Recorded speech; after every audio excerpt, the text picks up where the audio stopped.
ये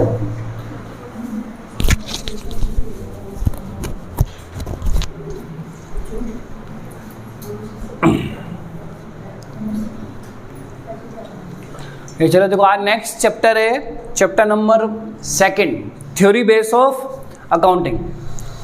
कल last class में क्या पढ़ा था? पहला चैप्टर इंट्रोडक्शन टू अकाउंटिंग, जिसमें हमने बेसिकली पढ़ा था बेसिक अकाउंटिंग टर्मिनोलॉजी या बेसिक अकाउंटिंग टर्म्स भी बोल सकते थे।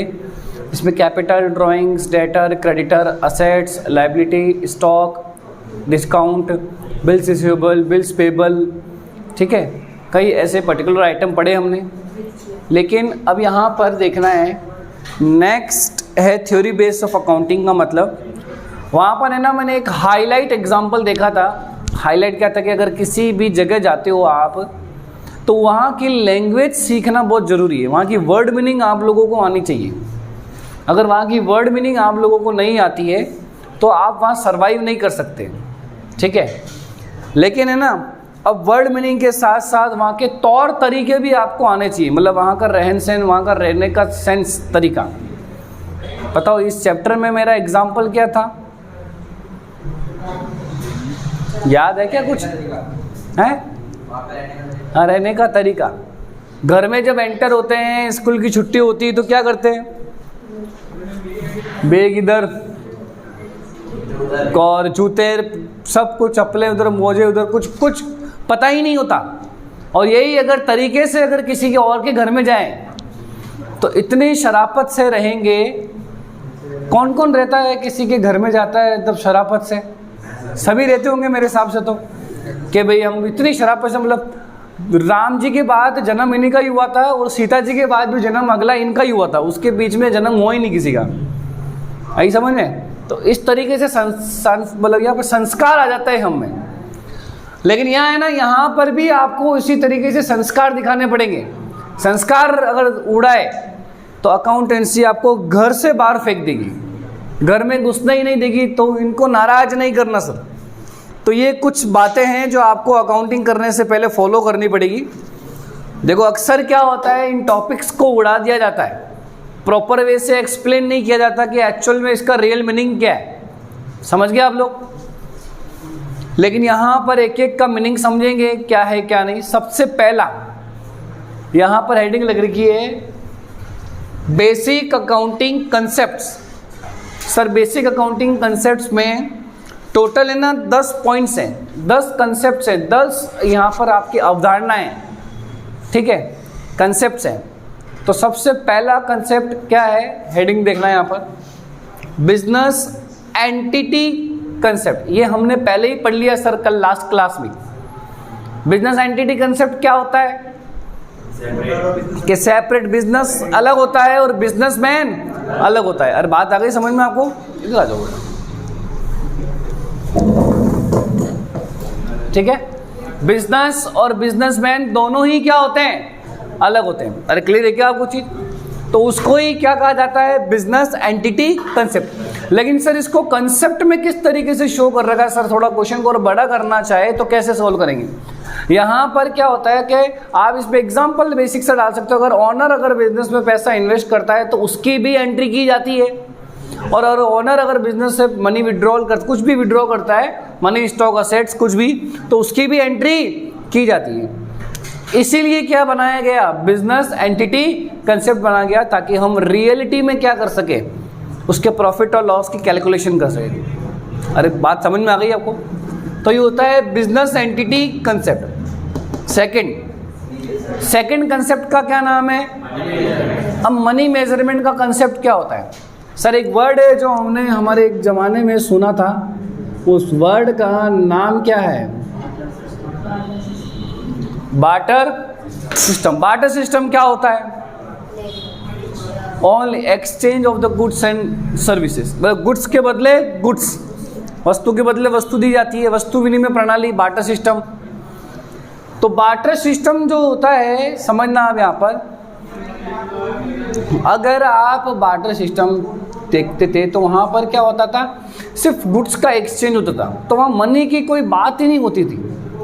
मतलब आप अपनी गुड्स की वैल्यूएशन नहीं कर पाते थे, मेजर नहीं कर पाते थे कि ये इसकी वैल्यू कितनी है। लेकिन आज के टाइम में मनी के थ्रू हम किसी भी एक पर्टिकुलर आइटम की क्या कर सकते हैं, वैल्यूएशन कर सकते हैं कि कितना महंगा है और कितना सस्ता है और कितना क्वालिटी वाला है। पता है आजकल है ना, कोई चीज़ को यूज़ करके लोग नहीं देखते, आप उसकी प्राइस को देखते हैं, ये 10 का ये 15 का, इसका मतलब क्या हुआ कि 15 वाला बढ़िया क्वालिटी का होगा, अब भले तुमने इसको यूज़ ही नहीं किया हो। ठीक है, तो बिजनेस में भी क्या होता है कि अगर आपको अकाउंटिंग ट्रांजेक्शन्स रिकॉर्ड करने हैं तो पता है आप कोई भी अकाउंटिंग ट्रांजेक्शन रिकॉर्ड करो, उसकी मनी में वैल्यू जरूर होनी चाहिए। अगर आप किसी भी पर्टिकुलर आइटम की अगर मनी में वैल्यूएशन नहीं कर सकते, तो जब तक मनी में वैल्यूएशन नहीं कर सकते तब तक उसको आप अकाउंट्स बुक्स में रिकॉर्ड नहीं कर सकते। ठीक है, एग्जाम्पल देखना, हमने क्या किया, एक गुड्स परचेज करने गए किसी के पास, तो उसने है ना सिर्फ ओनली ऑन हमको इनवॉइस भेजी। क्या भेजी? तो मैं उसकी एंट्री कैसे करूँ, तो बिल भेजा है, आप इसको टेंडर भी कह सकते हो, आई बात समझ में। तो उसने बिल भेजा तो उसकी एंट्री थोड़ी ना होगी। अब या फिर ऐसा होता है कि सर उसने सिर्फ खाली गुड्स भेज दी। क्या भेज दी? अब उसने उसके साथ है ना वो जो सिंपल सी स्लिप होती कच्ची पर्ची वो नहीं भेजी इसने, तब ये तो बहुत दिक्कत वाली बात हो गई ना, इसने वो स्लिप भेजी नहीं। तो मैं इन गुड्स की एंट्री कैसे कर सकता हूँ मेरे बिजनेस के अंदर? परचेज नाम से मैं एंट्री कर ही नहीं सकता, क्योंकि मेरे पास उसकी क्या नहीं है, वैल्यूएशन नहीं है। क्या नहीं है मेरे पास उसकी, मतलब ये है कितने रुपए का।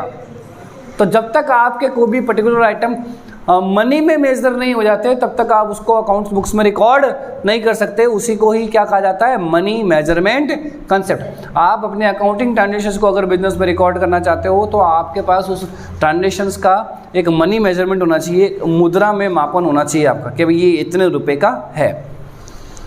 नेक्स्ट कॉन्सेप्ट क्या है, गोइंग कंसर्न कंसेप्ट। अब गोइंग कंसर्न कंसेप्ट क्या होता है यहाँ पर समझना आप सभी, ठीक है। क्या हुआ? शाबाश शाबाश, तो बोल सकते हो आप, हाँ ठीक है। अच्छा मैं पूछूं कि आप लोगों से एग्जाम्पल दे सकते हो आप, जिसको आता है वो दो, नहीं तो कोई बात नहीं। अच्छा बताओ गोइंग कंसर्न कंसेप्ट क्या होता है? कि बिजनेस को अगर हम स्टार्ट कर रहे हैं तो किस पर्पज से कर रहे हैं? लॉन्ग रन, मतलब लंबे समय तक आपको क्या चलाना है, बिजनेस को चलाना है क्या, ताकि भाई जब तक हमारी हिम्मत हो, प्रॉफिट होगा जब तक तो चलाएंगे, लेकिन जब तक हमारी हिम्मत हो तब तक आप क्या करोगे, अपने बिजनेस को कंटिन्यू क्या करेंगे, रन करेंगे। उसी को कहते हैं गोइंग कंसर्न सब्जेक्ट, मतलब बिजनेस को कंटिन्यू चालू रखने के पर्पज से आपको हमेशा अपना बिजनेस ओपन करना चाहिए। और बात आ गई समझ में आपको? तो अपना बिजनेस आपको स्टार्ट करने के पर्पज से ही, मतलब कंटिन्यू स्टार्ट करने के पर्पज से ही आपको क्या करना है, बिजनेस चालू करना चाहिए। तो गोइंग कंसर्न हो गया। अगला क्या है भाई, अकाउंटिंग पीरियड कंसेप्ट क्या होता है? Financial year. कि अगर आपको अपने बिजनेस का प्रॉफिट और लॉस कैलकुलेट करना है कि मेरी या फिर ऐसा कह सकते हैं कि मेरे उस बिजनेस की पोजीशन क्या चल रही है, मेरे उस बिजनेस की पोजीशन क्या चल रही है, तो अगर वो पोजीशन पता करनी है आपको तो उसके लिए आपके पास एक पर्टिकुलर टाइम पीरियड होना चाहिए। पर्टिकुलर क्या होना चाहिए? जैसे आप अपने रिजल्ट का पता करते हो तो उसके लिए 1 साल का टाइम पीरियड है, 1 साल पढ़ते हो। अरे बात आ गई समझ में आपको? और यहाँ पर हमारे बिजनेस में भी यहाँ पर वो क्या होता है, पूरा 1 ईयर होता है। लेकिन मैंने आपको कल लास्ट क्लास में सिखाया था तो ईयर कितने टाइप्स के होते हैं? पहला कैलेंडर ईयर और दूसरा कौन सा है, फाइनेंशियल ईयर, वित्तीय वर्ष। तो फाइनेंशियल ईयर ही आपका अकाउंटिंग पीरियड कहलाता है। Accounting period concept, accounting period concept का रियल मीनिंग होता है कि अगर एक बिजनेस को अपना प्रॉफिट और लॉस कैलकुलेट करना है तो वो कब अपना प्रॉफिट और लॉस कहाँ से कहाँ तक का कैलकुलेट करने बैठेगी। वो बैठेगी आपकी 31 मार्च को, और वो कहाँ से कहाँ तक का, अप्रैल से लेकर 31 मार्च तक को। 1 अप्रैल एंड नेक्स्ट ईयर ऑफ 31 मार्च। तो उसको कहते हैं अकाउंटिंग पीरियड कंसेप्ट। मतलब आप बिजनेस चला रहे हो तो बेटा आपको अपनी बिजनेस की पोजीशन पता होनी चाहिए ना। तो पोजीशन पता होने के लिए आपको एक टाइम पीरियड देखना पड़ेगा कि कितने समय का मैं मेरे कंपनी की पोजीशन देखूँ। तो वो समय कितना साल है? 1 साल। और 1 साल ईयर है तो ईयर कितने टाइप्स के होते हैं? 2, कैलेंडर ईयर और फाइनेंशियल ईयर। ठीक है, आगे देखो। अगला क्या हुआ, कॉस्ट कंसेप्ट क्या होता है बताओ, समझाया था ना कॉस्ट कंसेप्ट? Yes sir. नहीं, वो shipping charges. Very good, shipping charges वाला एग्जांपल दिया था। जैसे अमेज़ोन से आप अगर अंडर 500 रुपीज़ का कोई एक आइटम परचेज करते हो, तो आपने अगर वो आइटम 300 रुपये का परचेज किया, ठीक है, तो 300 रुपये का परचेज किया तो 50 रुपये का उसके ऊपर शिपिंग चार्जेस लग गया। तो 300 रुपये तो आपने उसकी प्राइस देखी, लेकिन घर आते आते आपने उसके टोटल पे कितने किए, 350। तो आप अगर लोगों को बताओगे कि आपके ये एक जो पर्टिकुलर आइटम ने मंगाया है वो 300 का पड़ा कि 350 का? सर घर में तो 350 का आया। तो उसी को ही क्या कहा जाता है, कॉस्ट कंसेप्ट कहा जाता है। सर बिजनेस के लैंग्वेज में समझाइए। अगर मैं एक मशीन परचेज करता हूँ, क्या परचेज करता हूँ बेटा? जैसे हमने एक 10 लाख रुपए की एक मशीन परचेज करी, तो मशीन मेरे लिए फिक्स, मेरे लिए एसेट्स हो गई। मेरे लिए क्या हो गई? और अगर मेरे लिए मैंने एसेट्स यहाँ पर परचेज करी है, तो समझना क्या उसको फिट करना मेरे को आता है क्या? नहीं आता सर। वो चल के थोड़ी ना आएगी, वहाँ से जहाँ से खरीदी वहाँ से लेकर उसका यहाँ शॉप तक का, क्या बिजनेस तक का, जो कंपनी है फैक्ट्री तक, वहाँ तक ट्रांसपोर्टेशन का खर्चा, जिसमें रास्ते में टोल टैक्स वगैरह सब आ गए, उसको मशीन क्रेन के थ्रू मैंने क्या किया, अनलोड किया। और बात आ गई समझ में आपको? फिर बाद में इंजीनियर्स आए तो उन्होंने मशीन को क्या किया, फिट किया। मतलब कहने का मतलब है कि मशीन के इंस्टॉलेशन एक्सपेंस हो गए। मशीन को इंस्टॉल करना मतलब मशीन को एस्टेब्लिश करना, फिक्स करना। मतलब मशीन खरीदी और चालू होने से पहले तक के उसके ऊपर आपने जितने भी खर्चे किए वो मशीन की कॉस्ट में ही कहलाएंगे। सर 10 लाख रुपए की मशीन खरीदी, तो जिससे खरीदी उसको तो 10 लाख रुपए दे दिए, तो 50,000 ऊपर और लगा दिए, तो टोटल कितने लग गए? 10 लाख 50,000। तो 10,50,000 रुपीज़ की मेरे लिए वो कॉस्ट कहलाएगी। तो कॉस्ट कंसेप्ट आपको क्या कहता है कि कोई भी अगर आप फिक्स्ड एसेट परचेज करते हो तो आप क्या करते हो, उसके अंदर अगर आप उसको एस्टैब्लिश करने से पहले, स्थापना करने से पहले अगर आप अपने बिजनेस के कुछ और एक्सपेंस भी करते हो उसके ऊपर, तो वो सब मिला के ही क्या कहलाएगा, कॉस्ट कंसेप्ट कहलाएगा।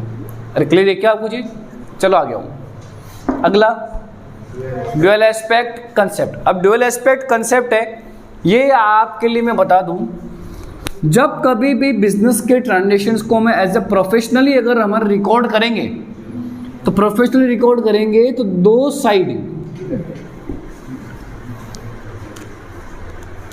यहां पर भाई 2 साइड आर इफेक्टेड। तो यहां पर कितनी साइड इफेक्ट होगी? 2। तो पहली साइड कौन सी है? डीआर, और दूसरी सीआर, डेबिट और क्रेडिट। तो डीआर और सीआर वाली साइड रिकॉर्ड है। अरे क्लियर है क्या कुछ? तो आप सब मुझे इसकी फुल फॉर्म बताइएगा, जो भी वीडियो रिकॉर्ड देख रहे हैं, तो आप जब जरूर मुझे इसकी फुल फॉर्म बताइएगा। सर डीआर की फुल फॉर्म क्या है और सीआर की फुल फॉर्म क्या है, आपको क्या पता है? ठीक है, आप चाहो तो अपने कमेंट बॉक्स में लिख सकते हो कि डीआर सीआर की फुल फॉर्म। सर ऐसे तो बता नहीं सकते हम, तो फिर आप चाहो तो आपकी मर्जी हो तो वहाँ लिख सकते हो। ठीक है, डीआर और सीआर की फुल फॉर्म क्या है, देखो आगे। तो ड्यूअल एस्पेक्ट कंसेप्ट क्या कहता है कि अगर आप अपनी बिजनेस अकाउंटिंग करते हो, बिजनेस की अकाउंटिंग करते हो, तो अगर आप कोई भी एंट्री करो तो उसका इफेक्ट ऑलवेज कितनी जगह आएगा? 2 जगह आ जाएगा, एक डेबिट साइड और एक क्रेडिट साइड। क्लियर है क्या आपको चीज़? वेरी गुड, समझ आ गई बात? तो एक जगह प्लस होगा तो एक जगह क्या हो जाएगा? माइनस हो जाएगा। शाबाश।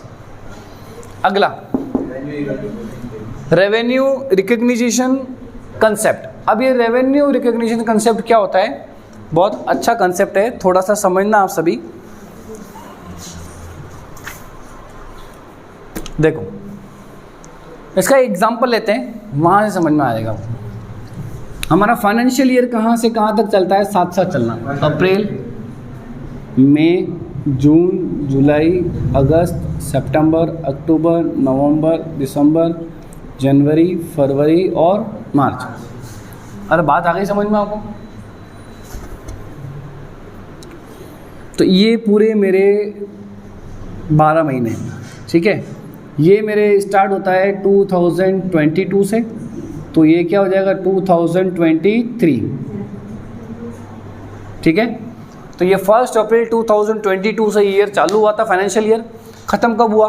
31 मार्च ऑफ 2023। तो 31 मार्च 2023 को ये फाइनेंशियल ईयर ख़त्म हो गया। अब यहाँ पर आपके लिए एक इम्पॉर्टेंट बात है कि मुझे अगर कोई भी ऐसा मेरा बिजनेस ट्रांजेक्शन्स रिकॉर्ड करना है, मुझे कोई भी ऐसा मेरा बिजनेस ट्रांजेक्शन रिकॉर्ड करना है, जैसे मैंने यहाँ ले लिया रेंट, क्या ले लिया यहाँ पर रेंट।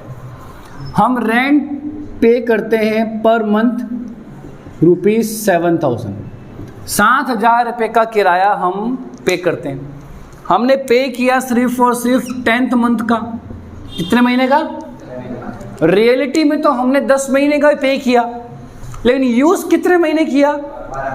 तो 2 महीने का रेंट उसको लिखेंगे कि नहीं लिखेंगे? पहला सवाल। अब एक और इसके साथ साथ चलना, ये तो एक एग्जांपल हो गया। अब इसी के अंदर ले लो कि मैंने रेंट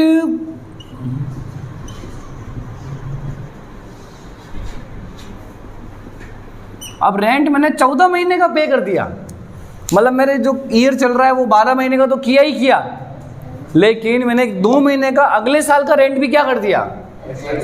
पे कर दिया। तो अब बताओ, मैं यहाँ पर आपसे बहुत सिंपल सी बात करना चाहता हूँ कि मेरे ये 2 महीने का रेंट जो मैंने नहीं दिया, क्या वो मेरे उसके अंदर ऐड होगा उस वाले ईयर? क्या ये मैंने 2 महीने का रेंट जो एडवांस दे दिया, तो क्या वो वहाँ से लेस होगा कि नहीं होगा? सर ऐड होगा, एक बताओ, पहले बताओ ये ऐड होगा नहीं होगा? हमारे अकाउंट्स बुक्स में ये 2 महीने का रेंट ऐड होगा क्या? वेरी गुड, होगा क्या बेटा? मैंने 10-12 महीने यूज़ किया, कितने महीने यूज़ किया, लेकिन पे कितने का किया? 10 महीने का। 2 महीने का किराया मुझे अभी भी देना क्या है? बाकी है। तो वो मेरे अकाउंट बुक्स में रिकॉर्ड होगा कि नहीं होगा? अरे होगा भाई, बिल्कुल रिकॉर्ड होगा। अभी पढ़ा मैंने, क्या पढ़ा अभी? 1 ईयर का ट्रांजेक्शन रिकॉर्ड होता है। अब वो चाहे क्रेडिट हो चाहे क्या हो, कैश हो, चाहे उधार हो या नकद, डजंट मैटर। तो फिर सर इन 2 महीने का किराया भी शामिल होना चाहिए। अब ये नहीं होगा क्योंकि ये नेक्स्ट, मैंने क्या बोला, 12 महीने से क्या हो गए? अरे बात, अगर आपको एग्जैक्ट 12 महीने का ही डाटा रिकॉर्ड करना है, अगर नहीं किए हैं तो ऐड कर दो, और अगर कर दिए तो क्या कर दो? उल्टा। तो यही कहता है हमारा रेवेन्यू रिकॉग्निशन कंसेप्ट। सिंपल सा कंसेप्ट कहता है कि आपको हमारे जो बिजनेस के ट्रांजेक्शन है वो प्रॉफिट और लॉस कैलकुलेट करने के लिए आपको कंपेयर करने पड़ते हैं। या फिर चलो ऐसा कह सकते हो कि आपके बिजनेस के जो ट्रांजेक्शन है वो एक ईयर में जो अगर आपने उसको यूज़ किया है तो 12 महीने के ट्रांजेक्शन्स 12 महीने में ही रिकॉर्ड होंगे। अगर आपका एडवांस पे कर रखा है तो एडवांस आपको वहाँ से क्या कर देना है? डिडक्ट कर देना है।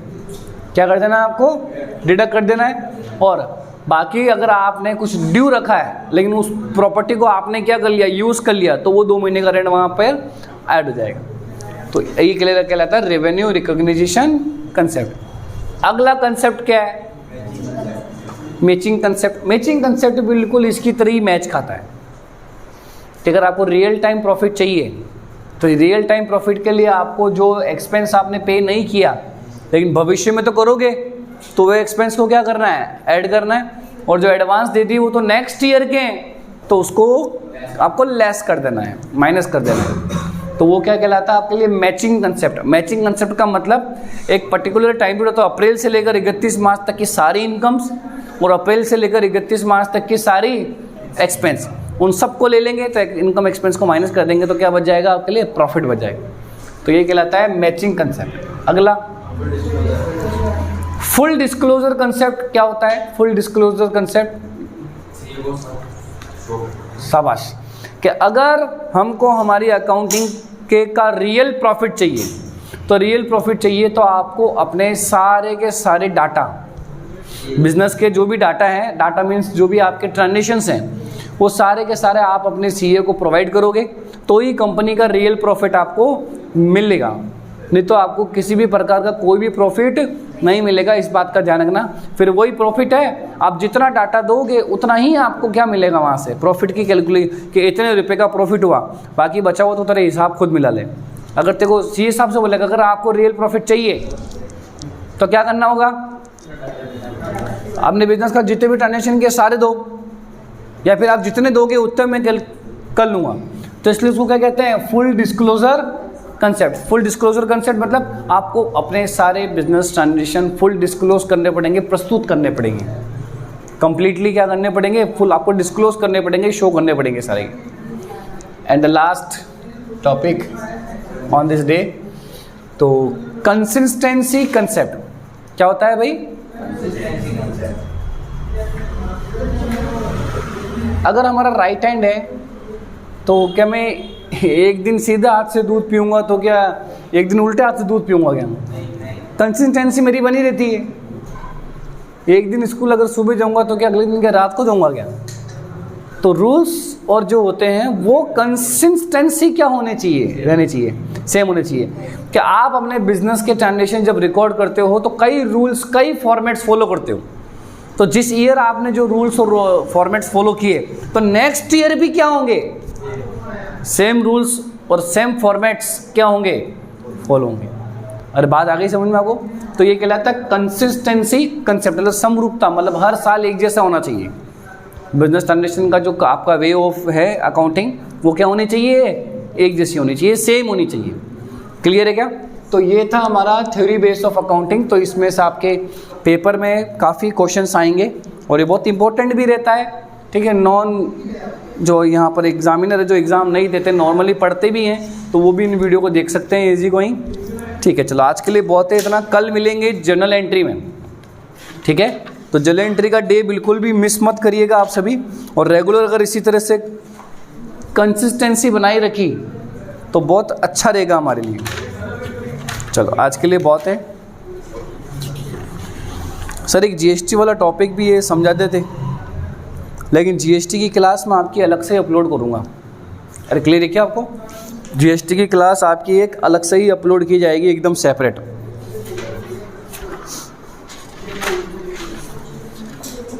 चलो आज के लिए बहुत है, तो लिख लीजिए आप सभी इसको। एक मिनट है ना, वो आपके इसके जो लैंग्वेज आप इसकी वो एनसीईआरटी की जो आपकी बुक है ना उसमें लिखी हुई इनकी फुल ऑन डेफिनेशन, तो आप वहाँ से एक बार रीड कर लेना, पहले वीडियो देख लेना ताकि एक्सप्लेन आपको समझ में आ जाएगा, फिर आपको उसकी लैंग्वेज पूरी समझ में आ जाएगी कि एक्चुअल में कहना क्या जा रहा है। ठीक है, ओके।